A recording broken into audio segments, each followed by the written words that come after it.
I'm not sure I'd ever get a job at a marketing firm after this series because I'm combining what most would consider the most boring sport of the professional sports in most people's opinion, and arguably one of the more complicated things of theology, the glory of God.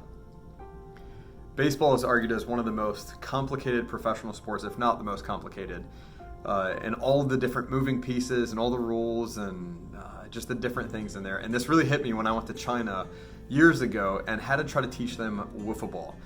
Now, to teach somebody all the intricate rules of baseball about when you're allowed to run, when you're not allowed to run, where you run first, what you do after you hit it, what do you do if you catch it in the air, if it hits the ground, all these things were just blowing people's minds as we're trying to teach them a game that most of them have not played before. And as you're teaching it, you're thinking this is a complicated sport. But here's something interesting: that if you were to ask enough why questions about the game of baseball, it would all boil down to one simple thing: home plate. Now, I looked it up. The average baseball field is right about 2.5 acres. Some a little bit bigger, some a little bit smaller. But the average professional baseball field, the field itself covers 2.5 acres. Now, all of that whole field is centered around this little thing: home plate. Now, if you ask a professional baseball player enough questions about, now, why do you have a glove shaped the way you do? Now, why do you try to stop the ball from getting past you? Why do you throw the ball to first base? Why do you do what you do? If you ask enough why questions, you discover that it all centers around home plate. You guessed it. If you ask a batter, why are you doing what you're doing? Why do you stand where you stand? All of it's going to revolve around home plate. For example, why does the shortstop catch the ball? Well, it's to stop the ball from getting in the outfield. Why does he do that?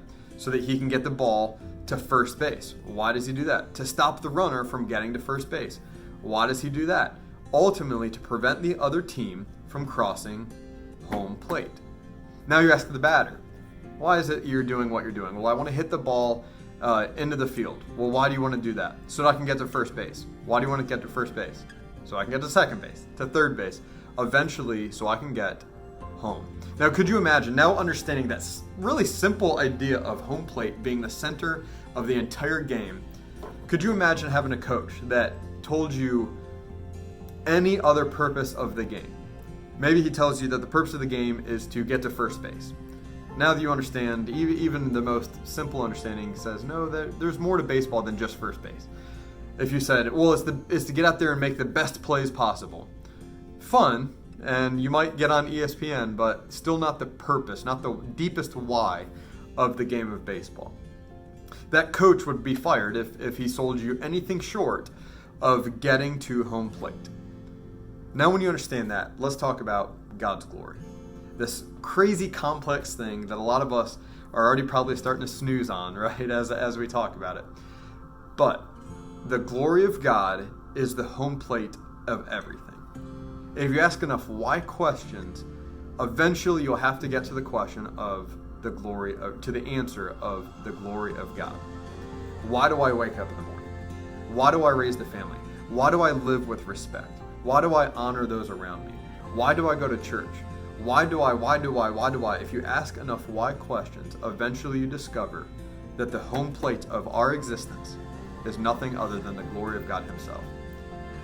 Now, God, in a way being our coach, he can't sell anything short than the deepest meaning of why we're here. The deepest thing that all this universe is centered around, which is the glory of God.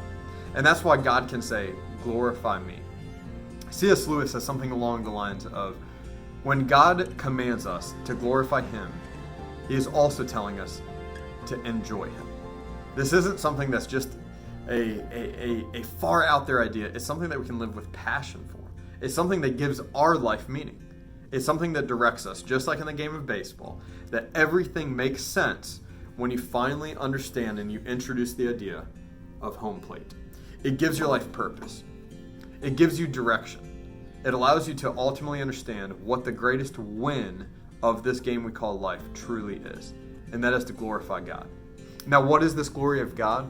This glory of God, another way I've heard it described, and described well, is to make visible the invisible qualities of God. So when you think of love, when you think of joy, when you think of peace and patience and kindness, when you think of goodness and you think of the fruits of the Spirit, or when you think of morality, when you think of these things that have deep meaning, you'll recognize that all of those are putting on display God. Just recently, just today, I was sitting together with another youth pastor, a respected man in my life, and I said, if you were try to describe the glory of God in the most simple means, how would you do so? And he said it very simply. He said, to make God known. That's to make God known in your own life, and that's to make God known in those that are watching. And that is why we're talking about home plate. That is why we're talking about the glory of God. Why? Is because at the center of all that we do should be this thing called the glory of God. That it gives our life meaning when we recognize that we're living for more than just today, living for more than just a paycheck. We're living for more than just popularity or success or to feel good or pleasure. We're living for something, really the only thing that is at the center of the universe. And that's nothing other than God himself.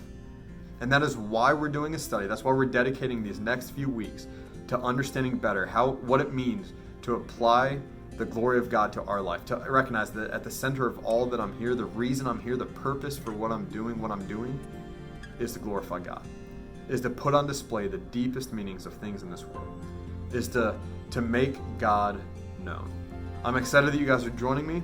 I'm excited to have conversations, and yes, I am excited to talk about my favorite sport out there. As boring as most people think it is, I love the intricacies of baseball, yet all of that revolves around this